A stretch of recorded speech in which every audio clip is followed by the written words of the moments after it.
10-15 minute बाद, 10-15 minute में। 10 रूपक का अंतिम भाग, 10 रूपक का अंतिम भाग है यहाँ पर, जिसमें करुण रस को बताया गया है। अंतिम उपसंहार करते हुए आचार्य धनंजय के द्वारा करुण रस को बताया गया है। बहुत ही छोटे रूप में बताया गया है यहाँ पर। तो मान लिया जाए परीक्षा में आता है तो कितना को लिखना है, कितना को नहीं लिखना, इसको बता देंगे अभी। 84 के बाद आप लोगों का 85, 86 नंबर तक का श्लोक दिया गया है, लेकिन उतना का तैयारी नहीं करना है। इसमें केवल करुण रस की तैयारी करना है और उदाहरण का, और जो करना चाहें वो कर सकते हैं, अति उत्तम है। और देखते हैं करुण रस के बारे में।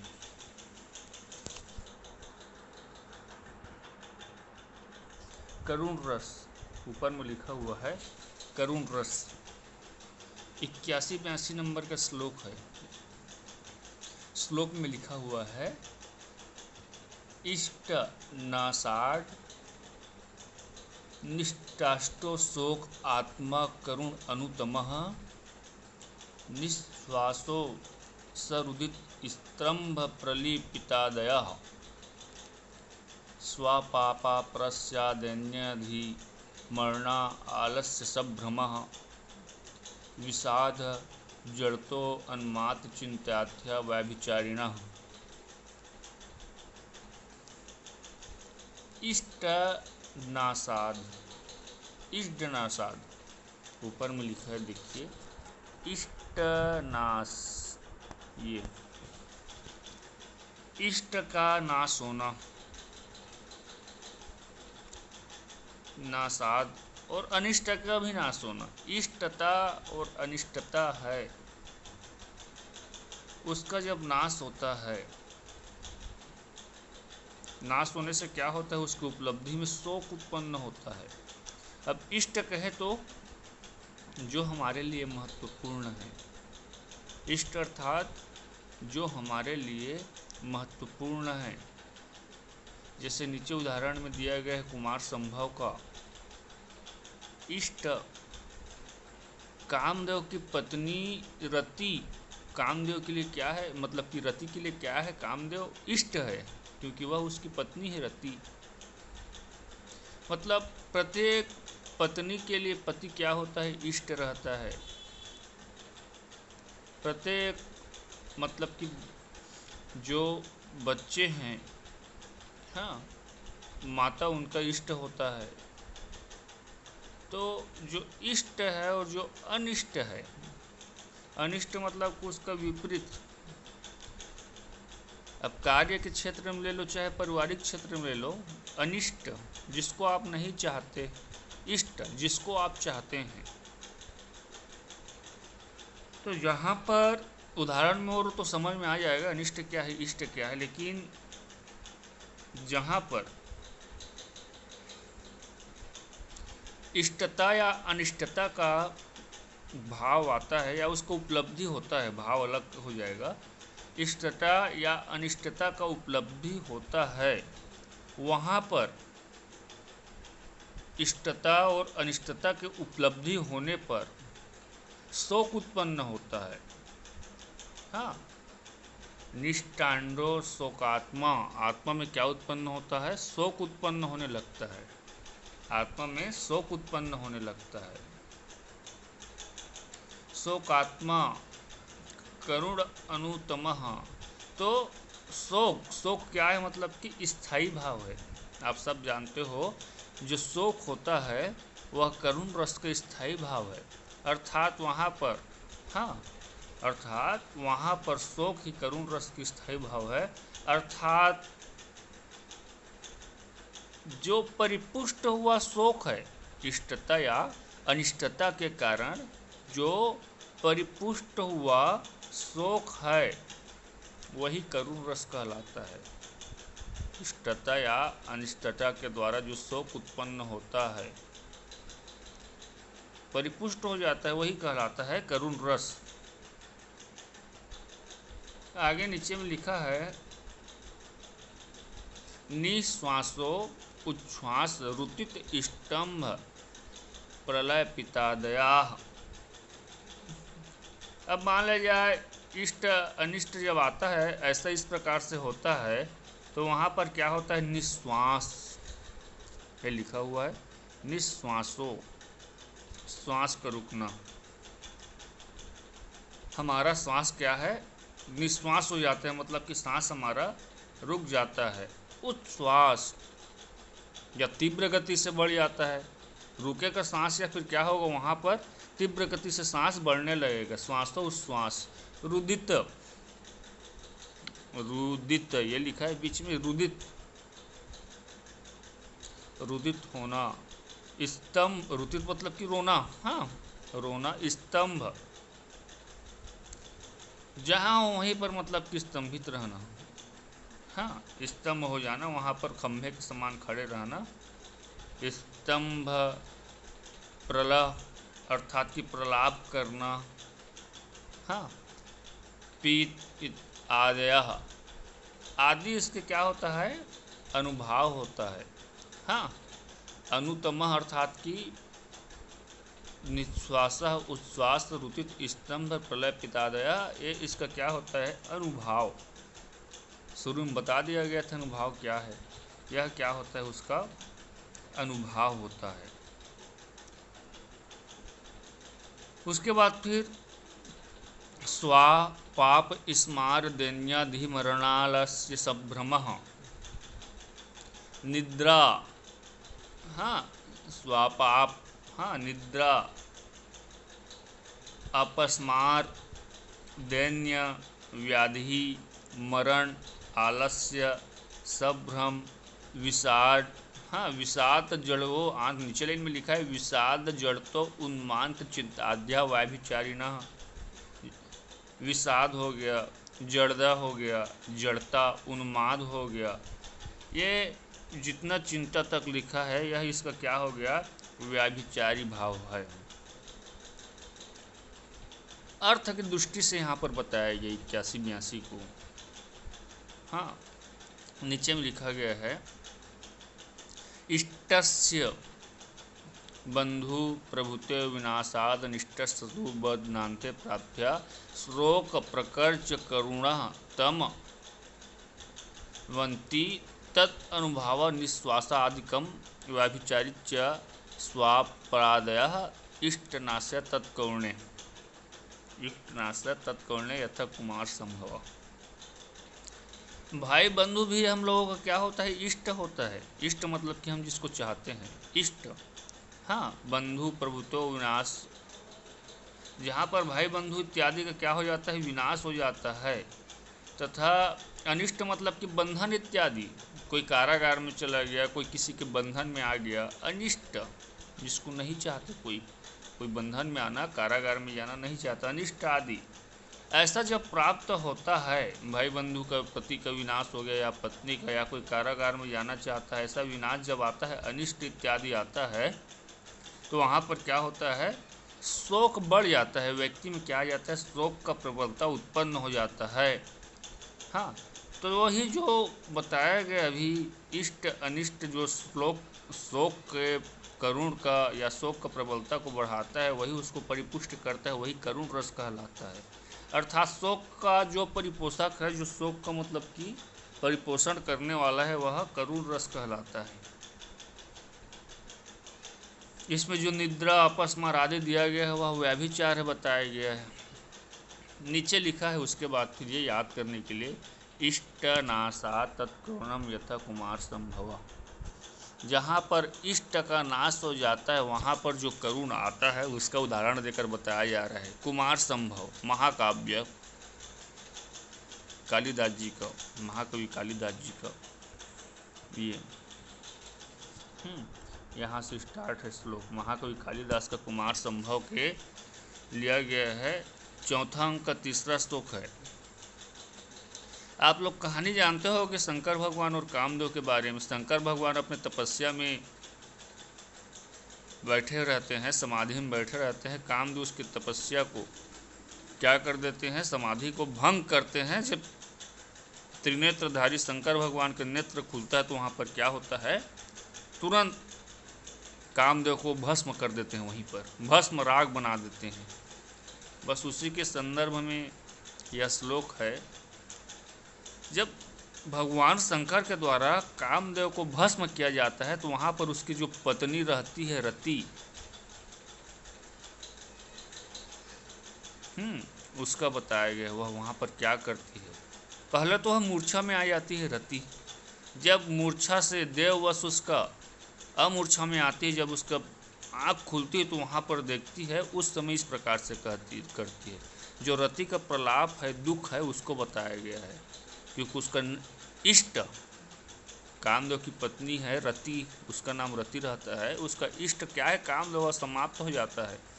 तो वहाँ पर क्या प्रभाव पड़ता है, श्लोक में इष्टनाश ऐसा लिखा है ना, पहला इष्टनाश, तो इष्टनाश होता है तो कैसा होता है। हाँ देखिए श्लोक लिखा है 344 नंबर का, याद करना है आप लोगों को परीक्षा में लिखने के लिए। अयि जीवितनाथ जीवसित्य विधायो स्थित्या तया पुरा तदृश्य पुरुषाकृत्ये छितो हरको प्राणभस्म केवलम। अयि जीवितनाथ, अब देखती है उसको अचानक, हे प्राणनाथ तुम जीवित हो। अयि जीवितनाथ, हे प्राणनाथ तुम जीवित हो। जीवसित्य, ऐसा कहते हुए तुम जीवित हो, ऐसा कहते हुए मूर्छा से कौन उड़ती रहती है, रति उड़ती रहती है। हाँ, और विधायो स्थितिया तया पुरा, और जमीन पर पड़ा हुआ, हाँ जमीन पर पड़ी हुई किसको देखती है, अब तो उसको भस्म हो गया, राख को देखती है। हाँ, शिव रूपी को अपने को देखती है, शिव शंकर भगवान उसको भस्म किया, और नीचे में पड़ी हुई राख को देखती है, उद्दित्या तया पूरा उसके सामने।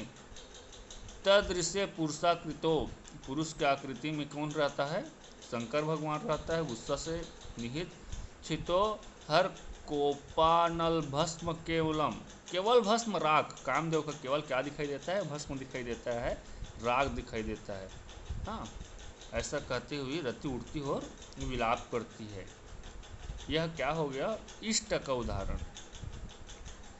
अनिष्ट का उदाहरण में एक लाइन लिख देना है, श्लोक याद करना नहीं पड़ेगा। अनिष्ट वाप्ते सागरिका बंधनयात रत्नावली, रत्नावली नाटिका है, इसमें आप लोगों का चतुर्थ सेमेस्टर में वहाँ पर क्या रहता है, जो रत्नावली सागरिका रहती है वह रानी बनने के लिए आती रहती है, विवाह करने के लिए। नौका के बंद हो जाने से क्या होता है, अनिष्ट हो जाता है, बंधन में चली जाती है, अनिष्ट में चली जाती है, बंधन में चली जाती है। वासव दत्ता उसको बंधन में रख लेती है, या उसका यह उदाहरण, इतना को याद करके लिख देना है, ठीक है। आगे देखिए, अब यहाँ पर करुण रस का आलम्बन विभाव मृत व्यक्ति का होता है, दाह आदि उसका क्या है, जला दिया गया है, श्लोक में बताया गया है, वह उद्दीपन हो गया। हाँ, और यहाँ पर जो श्लोक में भस्म हुआ कामदेव है वह आलम्बन विभाव हो गया, और उसका शरीर का जो भस्म है राग है वह उद्दीपन विभाव हो गया। वहाँ पर रति का रोना अनुभाव हो गया, और दैन्य ग्लानि संचारी भाव। इस तरह से करुण रस क्या हो जाता है, पुष्ट हो जाता है। करुण रस का चैप्टर समाप्त, इतना ही लिखना है। थोड़ा सा और आप देख लीजिए, पढ़ रहे हैं तो लास्ट तक पढ़ना है। प्रीति भक्तादयो भावा मृगाक्षयो रसाः हर्ष उत्साह आदेशु स्पष्ट मंद भावान्य कर्तृता।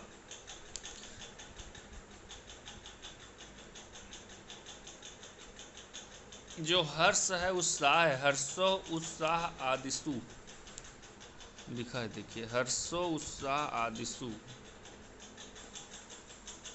हाँ, हर्ष है, उत्साह है। अब मान ले जाए कोई कहेगा, पूर्व पक्षी कहेगा, श्लोक को क्यों बताया जा रहा है धनंजय द्वारा, मान ले जाए कहता है कोई आलोचना करने वाला क्या कह रहा है कि प्रीति है। हाँ, ऊपर में लिखा है ना, प्रीति भक्तादयो, किसी के प्रति कोई प्रीत रखता है, भक्ति करता है, तो ये भाव जहाँ पर उत्पन्न होते हैं। मृग्याक्षादयो, मृग्या मतलब कि शिकार खेलना। हाँ, अक्ष मतलब जुआ खेलना, मृग्या अक्षदयो, जुआ खेलना, शिकार खेलना आदि में आनंद मिलता है। शिकार करोगे तो पशु पक्षी को मारने का आनंद मिलता है, जुआ खेलोगे तो आनंद मिलता है, किसी के प्रति प्रीति प्रेम रखोगे तो आनंद मिलता है, किसी के प्रति भक्ति रखोगे तो आनंद मिलता है। तो इसमें कौन सा रस रहता है, इसका निरूपण आपके द्वारा क्यों नहीं किया गया, ये तो लास्ट आ गया। तो क्या कहता है यहाँ पर 10 रूपककार धनंजय जी, हर्ष उत्साह आदिशु, जो इन भावों में जो ऊपर बताए गए प्रीति इत्यादि, इन भावों में जो हर्ष उत्साह आदि स्पष्ट हो जाता है, हर्ष उत्साह इसमें रहता है। हाँ, तो हर्ष उत्साह के बारे में बता दिया गया है, उत्साह बता दिया गया है, आगे रस उसी में इसका क्या हो जाता है, विलीन हो जाता है, उसी के अंतर्गत आ जाता है। इसको अलग से बताने का मतलब की आवश्यकता नहीं है। और क्या कहता है, मतलब कि देखिए, कुछ प्राचीन लोग स्नेह भक्ति आदि को अलग से भाव के रूप में मानते हैं। हाँ, रुद्रट कवि के बारे में सुने हो, उन्होंने अलग रस बताया इसके बारे में, प्रयाण नामक रस माना है। रुद्रट ने प्रयाण नामक रस माना है। इसमें प्रीति भक्ति में प्रयाण नामक रस होता है, जिसके स्थायी भाव स्नेह बताया है रुद्रट के द्वारा। इसी प्रकार कुछ लोगों ने शिकार खेलना, जुआ खेलना को पृथक रस माना है। इन्हीं बात को ध्यान में रखते हुए जो धनंजय हैं उसने 83 नंबर की कारिका को बताया है स्पष्ट रूप से। नीचे में लिखा है, षट 63 भूषणादीनी सामादि अन्येक विशति लक्ष्य संध्या आख्यानी सा अलंकारे ते सुचा। षट 63 नाटक है, काव्य है, उसका प्रकार बताया गया। 36 भूषण आदि लक्षण होता है जो नाटक काव्य पढ़ते हैं उसमें, जैसे इसमें संधि इत्यादि बताया गया है ना, इसके बारे में कहाँ मिलेगा, नाट्य शास्त्र में। 36 भूषण इत्यादि लक्षण होता है तथा 21, हाँ, एक विशति 21 साम या संध्यंतर उपमा आदि अलंकार होता है। सालंकारेश उपमा आदि अलंकार होता है। हर्ष उत्साह आदि में इनका क्या हो जाता है, अंतर्भाव हो जाता है। मतलब 84 नंबर के श्लोक में बताया गया भूषण, कितना भूषण, 36, 21 सध्यंतर बताया गया है। इसका मतलब कि उपमा आदि अलंकार तथा हर्ष उत्साह जो बताया गया है उसमें अंतर्भाव हो जाता है, इसका अलग से विवेचना नहीं करना है। विभूषण नीचे में लिखा है, देखिए, विभूषण ज अक्षर संहित, मतलब विभूषण अक्षर संहित शोभा विमान गुण कीर्तन इत्यादि 36 काव्य लक्षण बताया गया है। 36 काव्य का लक्षण साहित्य दर्पण भी मिल जाएगा छठवा इसमें। हाँ, तो साम भेद दान आदि 21 सध्यंतर कहे गए हैं। उपमा आदि अलंकारों में हर्ष उत्साह आदि भाव का समावेश हो जाता है, इसलिए इसका अलग से विवेचन नहीं करना है, ऐसा बताया गया है। विभूषण है, सध्यंतर नया शब्द सुन रहे हो, नाट्य शास्त्र का 16वां अध्याय मिल जाएगा। हाँ, और साहित्य दर्पण है तो 6वां परिच्छेद में मिल जाएगा। ठीक है, इसको यहाँ पर वर्णन कर दिया गया है, उससे संबंधित है। तुम लास्ट श्लोक पढ़ता है 85-86 नंबर का। रम्य जुगुप्सित मुदार मथापि नीच मुग्र प्रसादी गहनम विकृतम च वस्तु यताप्य वस्तु कवि भाव भाव्यमान तन्नास्ति यत्र रस भाव मुपुते लोकः। रम्य रमणीय, रम्य लिखा है मतलब कि क्या हो गया, रमणीय। रम्य मतलब कि जो रमण करने योग्य है, रमणीय। जुगुप्सित मतलब कि घृणित, जिसको देख करके घृणा लगता है। मुदार मथापि अर्थात कि उत्तम, उत्तम का उत्तम या फिर नीचा अर्थात कि अधम, जहाँ पर रमण करने योग्य है, घृणा करने योग्य है, उत्तम है, नीच है, अधम है। मुग्र प्रसादी, उग्र है या प्रसाद देने वाला है, सुख देने वाला है, अर्थात कि आह्लाद देने वाला।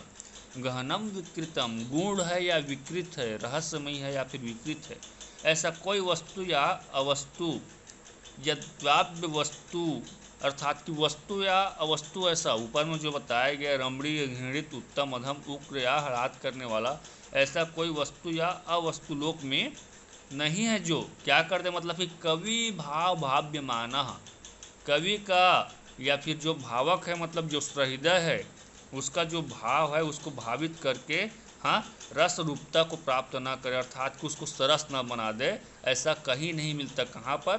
लोके, इस लोक में। हाँ, कवि के द्वारा स्वतंत्रता से यहाँ पर बताया गया है। इस श्लोक में ऐसा कोई नहीं है, कोई भी वस्तु अवस्तु या कोई भी मतलब कि रमण हो अर्थात रमणीय वस्तु या गंदा वस्तु जो कवि में रसा भाव उपैति अर्थात कि रस को उत्पन्न न करे, ऐसा हो ही नहीं सकता, अर्थात कि रस को उत्पन्न करता ही है। अब नीचे जो 86 नंबर का श्लोक उसमें थोड़ा सा परिचय मिल जाएगा धनंजय का। विष्णु स्तुते नापि धनंजयेन, विष्णु का पुत्र धनंजय के द्वारा क्या किया गया है? विद्यम अनुराग निबंध हेतु, विद्वानों के मन का निबंध करने के लिए, आह्लादित करने के लिए इस 10 रूपक को बनाया गया है। अविष्कृतम मुंज मही संगोष्ठी वैडज्ञ भाचा, मुंज नामक राजा के संगोष्ठी उसके राज दरबार में विद्वता के समान कौन रहते थे? यह जो धनंजय रहते थे, अर्थात मुंज राज के सभा में विद्वत्ता को प्राप्त किए हुए विष्णु के जो पुत्र है उसके द्वारा विद्वानों को मन को आह्लादित करने के लिए 10 रूपक नामक ग्रंथ का रचना किया गया है। इस श्लोक से क्या पता चलता है कि जो मुंज राजा थे उसके सभा के महापंडित महाज्ञानी कौन थे? धनंजय थे, उनके पिता का नाम विष्णु था। इस प्रकार से जो 10 रूपक है धनंजय द्वारा रचित वह यहाँ तक समाप्त हो जाता है। बस इतना ही है 10 रूपक। ठीक है, धन्यवाद। समाप्त करते हैं। आज समाप्तच्च अयम ग्रंथ, इस ग्रंथ का समाप्ति हो गया, आधा अधूरा करके समाप्त हुआ है, केवल परीक्षा की दृष्टि से बताया गया है, पढ़ाया गया है। हाँ, जहाँ पर जो परीक्षा में आए चाहे मत आए, मन में कुछ शंका रहेगा उसका समाधान करने के लिए आप मैसेज कर सकते हो, फ़ोन कर सकते हो। चलिए।